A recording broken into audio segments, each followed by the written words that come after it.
जी, अस्सलाम वालेकुम। Welcome to Pakistan stock नेटिक। उम्मीद है कि आप तमाम दोस्त खैरियत से होंगे और वीकेंड अच्छा गुज़र रहा होगा।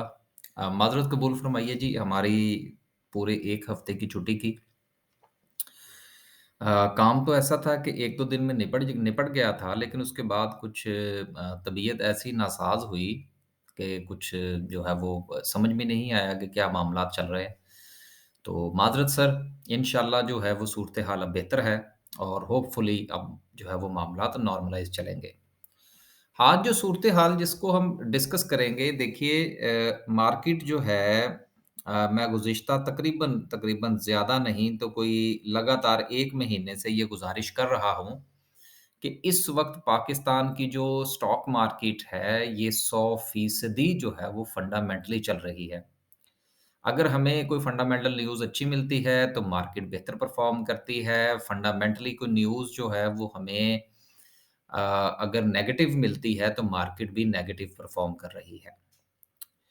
वीकेंड से पर जो मार्केट का गिरना था, उसमें पंजाब असेंबली का डिसॉल्व होना जो है, ये पेश-पेश था। अब सूरत-ए-हाल ये है कि क्या आने वाले दिनों में मामलात जो है वो बेहतर हो जाएँगे? इस पर जो है वो ड्यूरिंग द वीडियो इंशाल्लाह हम बात करने की कोशिश करेंगे। सबसे पहले 500 पॉइंट्स जो हैं वो मार्केट ने निकाले और मार्केट के तकरीबन-तकरीबन तमाम सेक्टर्स ने ही नेगेटिव परफ़ॉर्म किया। देखिए बात ये है कि बेचारे सेक्टर्स थे कौन से जो इतना परफ़ॉर्म कर रहे थे। आज आके जो हमारा ऑयल एंड गैस एक्सप्लोरेशन का सेक्टर है वो थोड़ा परफ़ॉर्म कर रहा था। जबकि वीकेंड पर जो है वो उसको भी अच्छी खासी मार पड़ी। क्योंकि देखिए जो शॉर्ट सेलिंग होती है, मैं अक्सर आप लोगों को एक बात कहा करता हूँ कि देखिए शॉर्ट सेलिंग भी वहीं पर आप सजेस्ट कर सकते हैं कि जहाँ पर कोई गुंजाइश बनती हो। तो गुंजाइश जो थी वो सिर्फ़ और सिर्फ़ ऑयल एंड गैस सेक्टर में थी और उसी के ऊपर तकरीबन लोगों ने कुछ जो है वो शॉर्ट सेलिंग फरमाई है। हमने बहरहाल ऐसा कोई काम नहीं किया फ़िलहाल। आगे जो है वो मज़ीद जो दूसरे सेक्टर्स हैं, जिसमें आपका मैन्युफैक्चरिंग सेक्टर है, उस पर तो मैं गुज़िश्ता 1 महीने से ज़्यादा से ये बात कर रहा हूँ कि मैन्युफैक्चरिंग सेक्टर से फ़िलहाल जो है वो हमें परहेज़ ही बेहतर है। लेकिन ये एक अच्छा और सुनहरी मौका है कि आप अपना थोड़ा-थोड़ा सा पोर्टफ़ोलियो बनाते जाइए। पाकिस्तान में जो इस वक़्त पॉलिटिकल सिचुएशन है, वो आने वाले दिनों में आपको मज़ीद वर्स्ट भी नज़र आ सकती है। अब ये वर्स्ट की उर्दू क्या होती है? ये मेरे ज़हन में नहीं है, अगर होती तो मैं यकीनन वो लफ़्ज़ इस्तेमाल करता। अ, मज़ीद ख़राब कह लीजिए। मज़ीद जो है वो ख़राब होती हुई नज़र आ रही है। लेकिन आपका जहाँ तक इस चीज़ की सोच का ताल्लुक है कि क्या पाकिस्तान जो है वो अब डिफ़ॉल्ट करेगा, तो सर डिफ़ॉल्ट वाले जो चांसेज़ हैं वो तो तकरीबन-तकरीबन ख़त्म हो चुके हैं। जो सबसे बड़ी बला थी वो काफ़ी हद तक टल चुकी है। लिहाज़ा पोर्टफ़ोलियो बनाइए। अब मुख्तलिफ़ किस्म के तजर्बात जो है वो पॉलिटिकली हमें होते हुए नज़र आएँगे। उस पर जैसे-जैसे हमारी कोई कान में कोई बात पड़ेगी इंशाल्लाह आपके साथ भी हम शेयर करते रहेंगे। आगे चलते हैं जी और बात करते हैं सर्किट ब्रेकर की। वीकेंड पे जो है जी माशाल्लाह से 5 कंपनीज़ फिर भी अपर कैप रहीं, बड़ी अच्छी बात है जी। बैंक इस्लामी एक बार फिर जो है वो अपर कैप हुआ है। तो जिनके पास है वो एन्जॉय फरमाएँ, हमारे पास नहीं है। लोअर कैप की बात करें तो सिर्फ़ 4 कंपनीज़ हैं और उनमें वॉल्यूम बिल्कुल नहीं है। देखिए वॉल्यूम का जो ना होना है, ये भी कभी-कभी ब्लेसिंग ही होता है और आजकल जो है ये हम इसको ब्लेसिंग ही समझ रहे हैं कि वॉल्यूम इतना ज़्यादा नहीं है। क्योंकि अगर इतना टका के वॉल्यूम लग गया किसी दिन शॉर्ट सेलिंग के अंदर तो फिर शायद उठना मुश्किल हो जाएगा। तो ये भी जो एक फुकदान चला आ रहा है वॉल्यूम का, ये फ़िलहाल तो एक अच्छा साइन है। आगे चलते हैं जी और बात करते हैं ग्राफ़िकल व्यू की, उसके साथ हमने एक न्यूज़ जो है वो भी डिस्कस करनी है। उस पर भी इंशाल्लाह बात करते हैं। टॉप 10 सेक्टर्स की बात करें तो सबसे ज़्यादा जो इंटरेस्ट रहा लोगों का वो टेक्नोलॉजी सेक्टर में था और सबसे कम जो था वो फूड सेक्टर में। टॉप 10 सिंबल्स की बात करें तो सबसे ज़्यादा वॉल्यूम हेस्कोल में लगा जो 6 साढ़े 6 रुपए का शेयर है और सिर्फ़ 25 मिलियन का वॉल्यूम था। लेकिन बहरहाल अगर हम इसको हिस्ट्री के साथ कंपेयर करें तो थोड़ा और वॉल्यूम बेहतर था। इस वक़्त जो सूरत-ए-हाल है वो ये है कि जो तो हमारे पोज़ीशन होल्डर हैं, पोज़ीशन से मुराद जो पोज़ीशनल ट्रेड करते हैं, वो तो पोज़ीशंस ले रहे हैं, कभी नहीं लेते, कभी होल्ड कर लेते हैं, कभी डर के सेल कर देते हैं। लिए जो फ़िलहाल आपको वॉल्यूम-शॉल्यूम थोड़े से लगते हुए नज़र आ रहे हैं, ये हमारे वो कहते हैं दिहाड़ीबाज़ लोग। ये सारे डे ट्रेडर्स हैं बेचारे। अब इन्होंने कुछ ना कुछ तो करना है। तो लिहाज़ा आपको बाज़-औक़ात पूरे सेक्टर में से कोई एक शेयर चलता हुआ नज़र आता है, बाज़-औक़ात जो है वो एकदम से पूरा सेक्टर नीचे होता है, कोई एक शेयर जो है वो ऊपर लॉक हो जाता है। सो ये कुछ ज़्यादा फंडामेंटली न्यूज़ की बुनियाद पर नहीं हो रहा, ये डे ट्रेड के कुछ शाखसाने हैं। इसलिए अ, पोज़ीशन लेते वक़्त थोड़ा जिस भी शेयर को आप चलता हुआ देखें, उसकी थोड़ी-सी फंडामेंटल सिचुएशन आप देख लीजिएगा। उसको अगर वो फंडामेंटल सिचुएशन जो है वो हमारे मुल्क के इस वक़्त के हालात के साथ अगर मैच होती हो तो पोज़ीशन लीजिएगा, अगर ना होती हो तो थोड़ा परहेज़ कीजिएगा। आगे चलते हैं जी और बात करते हैं थोड़ा फ़िपी-लिपि को भी देखेंगे आज कि सिचुएशन क्या है। सबसे पहले थोड़ा सेक्टर वाइज़ जायज़ा ले लें कि किन-किन सेक्टर ने सबसे ज़्यादा नेगेटिव जो है वो परफ़ॉर्म किया। तो ऑयल एंड गैस, जैसा कि अभी मैं आपसे गुज़ारिश कर रहा था कि जिसमें गुंजाइश बनती थी, उसी में ही शॉर्ट सेल होगा। तो ऑयल एंड गैस में लोगों ने प्रॉफ़िट टेकिंग भी की और शॉर्ट सेलिंग भी फ़रमाई।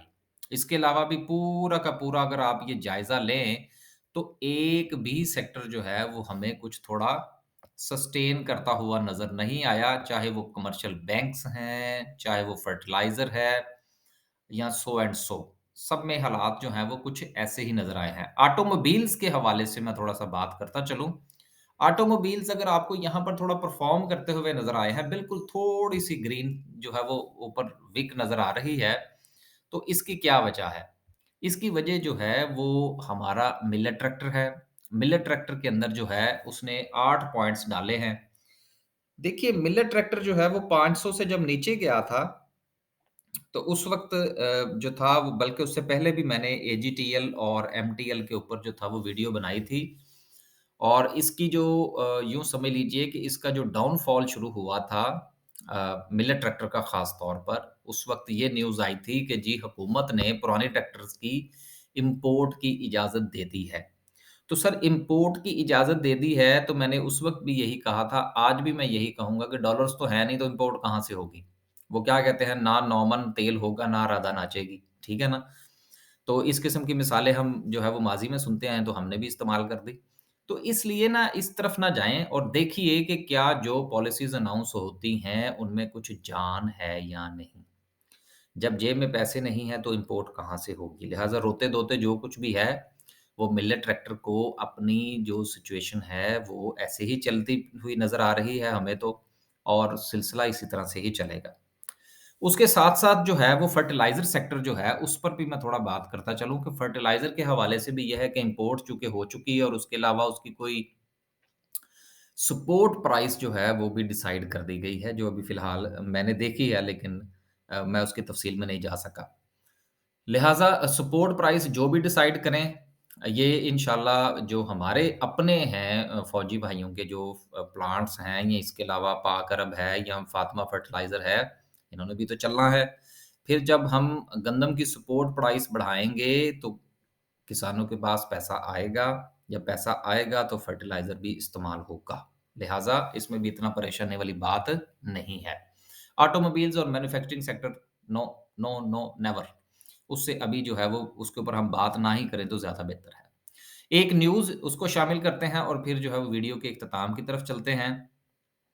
न्यूज़ ये है अगर आपको याद हो तो गुज़िश्ता कुछ अर्सा पहले भी मैंने इस इंटरेस्ट रेट के ऊपर बात की थी और उसको बात करने का जो मकसद था बेसिकली वो ये था कि आने वाले दिनों में स्टेट बैंक को जो अपना इंटरेस्ट रेट है वो बढ़ाना पड़ेगा और सूरत हाल जो है वो 20% तक जाती हुई नज़र आ रही है। तो अभी जो एक्सपेक्टेशंस हैं वो ये हैं कि पाकिस्तान का जो स्टेट बैंक है, जो कि आपको पता है कि वो आज़ाद और खुद खुद मुख्तार हो चुका है और अब वो अपनी मर्ज़ी के फ़ैसले करता है। तो ये एक एक्सपेक्टेशन दी जा रही है स्टेट बैंक के हवाले से कि इस बार फिर जो है वो 100 बेसिस पॉइंट बढ़ाए जा सकते हैं। और मुझे लगता ये है कि मामला को 20% पर जाके रुकेगा।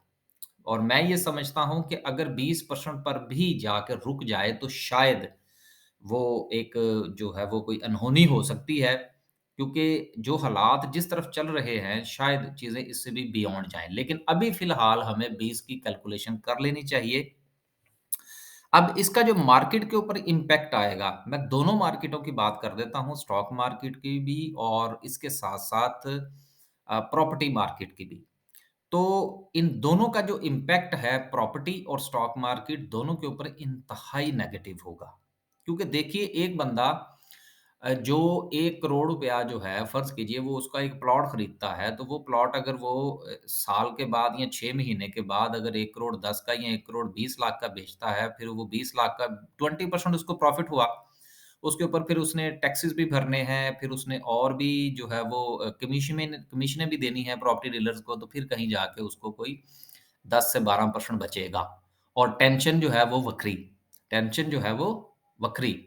लेकिन यहाँ पर जो सूरत-ए-हाल है, अगर वही 1 करोड़ आप बैंक के अंदर रखेंगे, तो ठक करके हर महीने या साल के बाद आपको 16-17% जो है, इस वक़्त साढ़े 14% तक तो दे रहे हैं बैंक्स जो हैं। तो वो 15-16% बड़े सुकून से उसको मिलेगा। अब रही बात इसकी कि स्टॉक मार्केट का क्या बनेगा?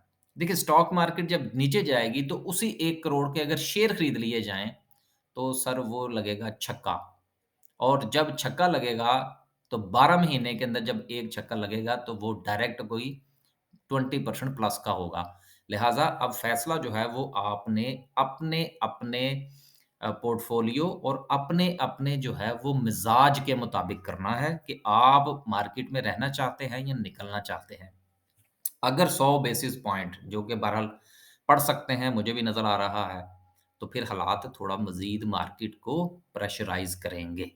बस जी, आज के लिए सिर्फ़ इतना ही। कैंडल मैं इसलिए डिस्कस नहीं कर रहा, क्योंकि कैंडल में सर है कुछ नहीं डिस्कस करने को।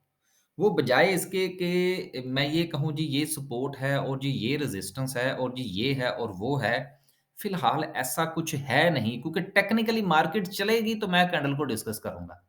मार्केट टेक्निकली चल नहीं रही, मैं अगर ज़बरदस्ती उसको टेक्निकली डिस्कस करने की कोशिश करूँगा, तो वो टेक्निकल जो है वो उल्टा आके मेरे मुँह के ऊपर लगेगा। तो बेहतर ये है कि सवारी अपने सामान की खुद हिफ़ाज़त करे, तो इसलिए मैं टेक्निकली आज जो है वो कैंडल को डिस्कस नहीं कर रहा। अल्लाह हाफ़िज़।